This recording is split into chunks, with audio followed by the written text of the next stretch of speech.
ఎడారిలో సెలయేర్లు. ఫిబ్రవరి 6వ తేదీ కొరకు వ్రాయబడిన ఈ భాగాన్ని మీకు చదివి వినిపిస్తున్నది సహోదరుడు పాల్ సుందరం. ఆయన సముద్రమును ఎండిన భూమిగా చేసెను, జనులు కాలినడకచే దాటిరి. అక్కడ ఆయన యందు మేము సంతోషించితిమి. 66వ కీర్తన 6వ చరణం. ఇది చాలా గంభీరమైన సాక్ష్యం. మహాజలాల్లో నుంచి ప్రజలు కాలినడకన దాటారు. భయం, వణుకు, వేదన, నిరాశ ఉండవలసిన ప్రదేశంలో సంతోషం. అక్కడ ఆయన యందు మేము సంతోషించితిమి అంటున్నాడు కీర్తనాకారుడు. తన స్వంత అనుభవంగా ఇలాంటి సాక్ష్యం ఇవ్వగలవారు ఎంతమంది ఉన్నారు?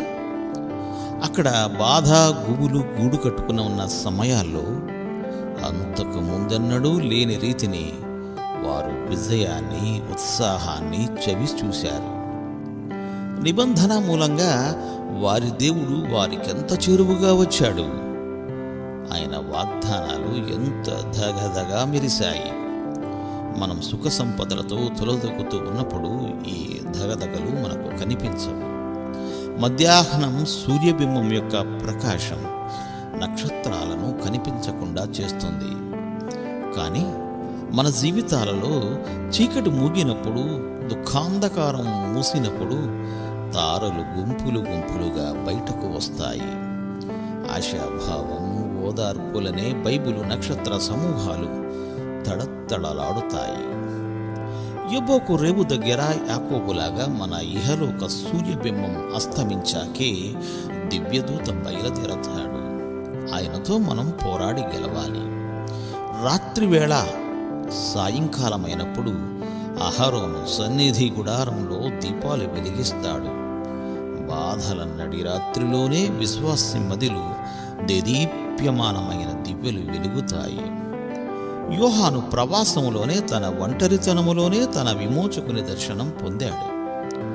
లోకంలో నేటికి పద్మసులు అనేకం ఉన్నాయి. ఏకాకిగా శోకంలో ఉన్న రోజుల్లో దేవుని సన్నిధి, కృప, ప్రేమల జ్ఞాపకాలు ప్రకాశమానంగా వెలుగుతాయి. ఈ లోక బాధలనే యోర్దానులు, ఎర్ర సముద్రాలు దాటుతున్న ఎందరో యాత్రికులు నిత్యత్వంలోకి ప్రవేశించాక గుర్తు చేసుకుంటారు.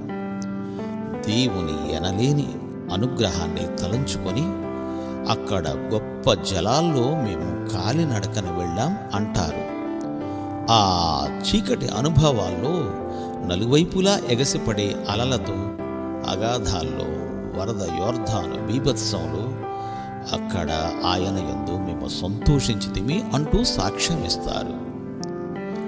అక్కడ నుండి దాన్ని తోడుకుని వచ్చి దానికి ద్రాక్ష చెట్లనెత్తును, ఆకోరు లోయను నిరీక్షణ ద్వారముగా చేసేదను. దేవుడు మిమ్ము దీవించుగాక. ఆమెన్. ఆమెన్.